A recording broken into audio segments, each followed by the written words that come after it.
चीमा तो सिख होते हैं, जट सिखों का नाम होता है चीमा। ये सब इम्पोर्टेंट लोग हैं। थोड़ी सी बात करने को तो पता करो। पंजाबिस्तान हर सब्जेक्ट पे बोलना शुरू कर पाकिस्तान देते है ही नहीं। जो सब्जेक्ट आपका ये नहीं है पाकिस्तान उस पे है ही बोलना शुरू कर पंजाबिस्तान देते है। जो सब्जेक्ट आपका है वो तो आप ऑब्जेक्ट करते रहे, मुझे कोई 2 रुपए का फर्क नहीं पड़ता। आपके objection is got 0 value. Cheema Arnab, मैं आपको बताता हूँ, ये आपको निकालने की बड़ी वजह इनकॉम्पिटेंस थी। इन लोगों ने घेर के मारा है लोगों को, और इसमें कमर सीमा के भी हाथ खून से सुर्ख हो चुके हैं। इनसे पूछिए जो, अरे मेजर को छोड़ो, बलोच रेजिमेंट में कितने % बलोच हैं? 12% बलोच हैं, बाकी पंजाबी भर रखे हैं, क्योंकि तुम लोग भरोसा नहीं करते बाकी पाकिस्तानियों पे। क्या बात कर रहे हो मेरे सामने? उनको समझाना, सुनो, ये लुटियंस वालों को समझाना जो पाकिस्तान की बात करते हैं लेकिन 2 रुपए की अकल नहीं है, they don't have any knowledge. मैंने तो पाकिस्तान को इतना घोल के पी रखा है कि मैं पाकिस्तान के बारे में कमर चीमा तुमसे ज्यादा जानता हूं। तुम्हारा सुनो और सुनो, दोनों एक साथ आ जाओ मेरे साथ, मेजर के साथ दोनों भिड़ो। मैं बताता हूं तुम्हें, ये जो है, जो अल्ताफ भाई कह रहे हैं, अल्ताफ भाई बिल्कुल ठीक कह रहे हैं। मुहाजिरों ने तुम्हें लिखना पढ़ना सिखाया, जो दिल्ली से गए थे, जो बिहार से गए थे, जो यूपी से गए थे, लोगों में तो खुद इतनी अकल नहीं थी कि कुछ काम करो, फाइल में लिखना नहीं आता था। ये तो उन्होंने सिखाया तुम्हें। अब एक बार मुहाजिरों को फायदा उठा लिया, गौरव एक और बात है, एक और बात है, जब अल्ताफ हुसैन आए तो मैंने उनको पूछा, पिछले सालों में जब अल्ताफ हुसैन आए तो मैंने उनको पूछा कि अल्ताफ हुसैन जी आप पर पाकिस्तान सरकार और पाकिस्तान आर्मी ने मीडिया पे क्यों बैन डाल के रखा है? तो उन्होंने कहा कि कोई अगर मुझे इंटरव्यू करे उसको जेल में डाल दे। इतना डरते हैं। मेरा अगला सवाल ये है, देखिए जीवीएल नरसिम्हा राव भी हमारे साथ है, बीजेपी के प्रवक्ता है। हम भारत में क्या करें? जरा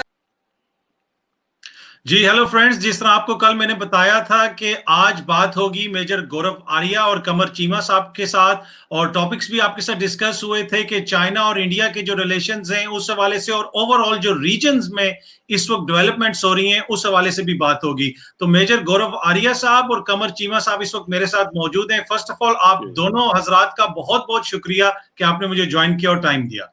मेजर साहब, आपसे मैं शुरू करता हूं। पहले तो मैं आपको, भारतीय सेना को और पूरी जो भारतीय कौम है, पूरी इंडियन नेशन को मुबारकबाद दूंगा कि कल आप लोगों ने एक खतरनाक कबूतर पकड़ा है पाकिस्तान का। तो पहले तो मेरी तरफ से आप मुबारकबाद ले लें और उसके बाद फिर मैं आगे क्वेश्चन करता हूं आपसे। क्वेश्चन ये है कि मेजर साहब के पिछले दिनों हमने देखा कि इंडिया और चाइना का लद्दाख में जो एपिसोड हुआ वो हमने देखा, और अभी भी वो एपिसोड चल रहा है। चाइनीज जो आर्मी है वो कहा जा रहा है कि ऑलमोस्ट 3 किलोमीटर तक उधर उन एरियाज में आ गई है जिनको इंडिया क्लेम करता है। ना सिर्फ वो आए हैं, थाउजेंड्स ऑफ सोल्जर्स, उसके साथ उनका इक्विपमेंट, ट्रक्स, टेंट्स और इवन के वो बंकर्स भी वहां पे बना रहे हैं। तो एक तरफ तो अगर हमारे किसी प्रेमी का कबूतर भी जाए तो आप लोग पकड़ लेते हैं, दूसरी तरफ चाइनीज पूरी बारात लेके आए हुए हैं, उनको आप लोग कुछ भी नहीं कह रहे। जी अतर साहब, पहली बात बहुत बहुत धन्यवाद आपका, आपने इनवाइट करा मुझे। जहां तक प्रेमी का कबूतर, आप इंटरनेट दें पाकिस्तान में कि वो ईमेल करे अपनी माशूका को, कहां कबूतर भेज रहा है पुराने लैला मजनू के जमाने का। अच्छा, दूसरी बात यह ना कि ये आपने बिल्कुल ठीक कहा कि चाइनीज आए हैं इंडिया में, पर इसको ना थोड़ा सा हमें एक कॉन्टेक्स्ट में समझना पड़ेगा। ऐसा नहीं कि हजारों आए हैं और उन्होंने ट्रक भी ले आए और उन्होंने शॉपिंग मॉल बना दिया, ऐसा नहीं। क्या चाइनीज आए हैं इंडिया में? That is correct. Chinese army की बात कर रहा हूँ, पीएलए की बात कर रहा हूँ। देखिए, ये जो लाइन ऑफ एक्चुअल कंट्रोल है ना साहब, लाइन ऑफ एक्चुअल कंट्रोल, एक तो लाइन ऑफ कंट्रोल है जो कि पाकिस्तान के साथ है, ये line of actual control China के साथ है, परसेप्शनल है। मैं इसमें रहा हूं posted line of actual control में, इस एरिया में नहीं, दूसरे एरिया में, लाहौल स्पीति साइड में मैं पोस्टेड रहा हूं। हम भी चाइना कई बार गए हैं, मतलब we have gone, I must have gone, मैं दर्जनों बार गया हूं चाइना अंदर घुस के। और मैंने बताया भी था किसी को कि जब मैं गया था तो जब वो आते हैं तो हम उनको ड्राई फ्रूट दे देते हैं, उनको पिस्ते बादाम बड़े पसंद है, और मुझे उन्होंने कंडेंस मिल्क दिया था और एक चाइनीज आर्मी की जैकेट दी थी, वो ले ली किसी ने, पता नहीं किसने। तो 1967 के बाद, 1967 लगभग 55 साल हो गए, यहाँ पे एक भी गोली फायर नहीं हुई। ये जानना जरूरी है। ये जो लाइन ऑफ कंट्रोल है अतर साहब, ये परसेप्शनल है।